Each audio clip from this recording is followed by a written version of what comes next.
जन्माला येतो, पिल्लू जन्माला येतो, त्यावेळेला त्या पिलाला त्या जिराफाची आई तोपर्यंत लाथा घालत राहते.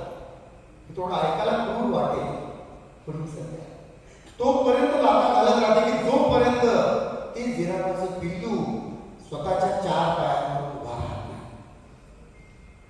आणि त्या आईच्या लाथा खाऊन ते पिल्लू जेव्हा उभा राहतं, जन्मल्या ते जंगलामध्ये बाहेर येतात. हे उदाहरण आपल्याला काय सांगतं? माझा पप्प्या समोर मोबाईल असल्याशिवाय जेवतच नाही. खरं आहे किती आहे ना. हां,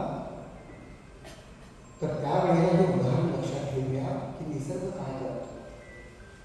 दुसरं उदाहरण मी ऐकलं, मी पाहिलं, तिबेटमध्ये जेव्हा बाळ जन्माला येतं तर बर्फाचं जे पाणी असतं ना त्याच्यामध्ये त्याला बुडवतं काही सेकंदासाठी. किती क्रूर वाटतं. पण तिबेटसारख्या ज्याला आपण रूफ ऑफ वर्ल्ड म्हणतो, जगाचं छप्पर इतक्या उंचावरती जिथं पुणेमध्ये जन्माला असतं, त्या ठिकाणी जर जीवन करायचं असेल तर जन्माला आल्या त्या प्रतिकूल परिस्थितीला, त्या थंड पाण्याला त्या बाळाला टिकून राहायला पाहिजे. तर ते तिथं जिवंत राहणार आहे.